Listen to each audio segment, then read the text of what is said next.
सभी बड़ों को नमस्कार। आज एक नई कहानी सुनाने जा रहा हूँ, अंतरात्मा की आवाज। जो साथी मेरे चैनल पर पहली बार आए हैं, कृपा करके मेरे वीडियो को लाइक और शेयर करें। आप सभी से विनती है कि आप ये कहानी अपने बच्चों को जरूर सुनवाएं ताकि वे अपने जीवन में विकास करें। तो आइए कहानी शुरू करते हैं। एक बार की बात है, एक राजा अपने राज्य की मशहूर नृत्यांगना को अपने राजमहल में नृत्य करने के लिए निमंत्रण भेजता है।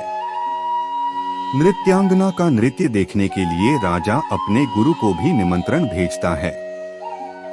नृत्य शुरू होने से पहले राजा अपने गुरु को मुद्राओं से भरी एक थैली देता है और कहता है कि अगर नृत्य अच्छा लगे तो इनमें से कुछ मुद्राएं नृत्यांगना को पुरस्कार के रूप में भेंट कर देना। नृत्यांगना का नृत्य देखने के लिए राज परिवार के भी सदस्य राजमहल में उपस्थित थे।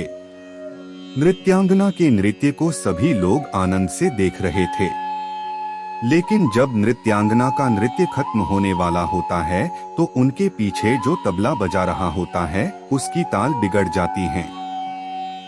नृत्यांगना उनसे कहती है, सारी गई थोड़ी रही, यह भी बीती जाए, ताल भंग ना कीजिए नहीं तो दाग लग जाए। उसके कहने का भाव होता है कि सारा कार्यक्रम अच्छे से हो गया है, अब थोड़ा सा ही शेष रह गया है। अब अगर आप लोगों की ताल बिगड़ी तो मेरा नृत्य भी खराब होगा और मेरी नृत्य कला पर दाग लग जाएगा। लेकिन नृत्यांगना के इतना कहते ही राजा के गुरु के पास जितनी भी स्वर्ण मुद्राएं होती है उसे नृत्यांगना को भेंट कर देता है। राजकुमारी अपना नौलखा हार निकालकर नृत्यांगना को दे देती है। राजकुमार अपना सबसे महंगा मोतियों का हार दे देता है। राजा का सर चकरा जाता है कि इसने ऐसा क्या कह दिया कि हर कोई अपनी कीमती वस्तुएं इसे उपहार के रूप में दे रहा है।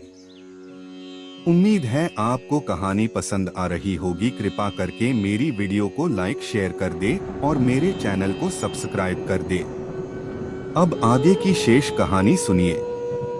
राजा कार्यक्रम वहीं खत्म करने का आदेश देता है और पहले अपने गुरुजी से पूछता है कि आपने इतनी सारी स्वर्ण मुद्राएं नृत्यांगना को भेंट में क्यों दे दी।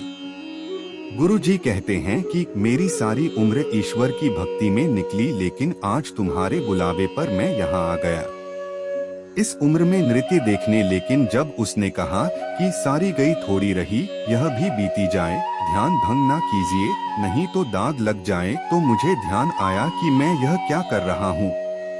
मुझे अपनी भक्ति से ध्यान नहीं भटकना चाहिए। इसने मेरा ध्यान भटकने से बचाया है, इसके लिए मैं इसका धन्यवाद करता हूँ। इसने मेरी अंतरात्मा की आवाज को जगाया है, इसलिए मैंने इसे सारी सोने की मोहरें भेंट कर दी। राजा फिर राजकुमार से पूछता है तो वह कहता है कि इसने मुझे पितृ हत्या करने से बचाया है।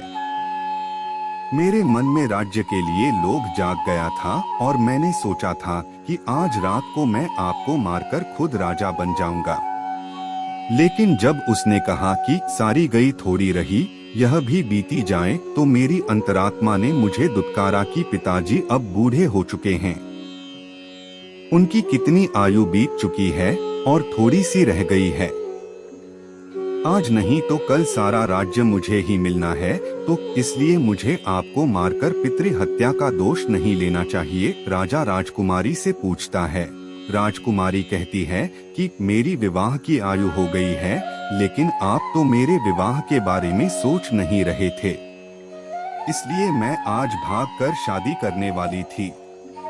लेकिन जब उसने कहा सारी गई थोड़ी रही, यह भी बीती जाए, चरित्र भंग मत कीजिए नहीं तो दाग लग जाए, तो मुझे ध्यान आया कि मैं अगर आज भाग गई तो आपके और भाई के नाम पर दाग लग जाएगा, लोग मुझे चरित्रहीन कहेंगे। इसने मेरी अंतरात्मा को जगाया है, इसलिए मैंने अपना नौलखा हार इसे दे दिया।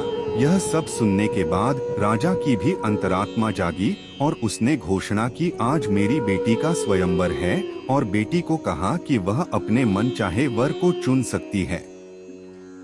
फिर राजा ने दूसरी घोषणा की कि आज मैं अपने बेटे को राजा घोषित करता हूँ। तीसरी घोषणा की कि मेरे मन में वैराग्य जाग गया है और मैं अपने गुरुजी के साथ वन में जाकर भक्ति करना चाहता हूँ। राजा के गुरु, राजकुमार और राजकुमारी तीनों की अंतरात्मा उन्हें गलत निर्णय लेने के लिए दुत्कार रही थी।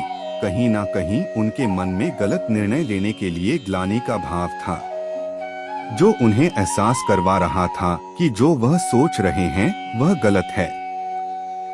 इसलिए ही कहते हैं कि इंसान का सबसे बड़ा मित्र उसकी अंतरात्मा होती है, जो बुरा काम करने पर उसे दुत्कारती है और अच्छा काम करने पर शाबाशी देती है।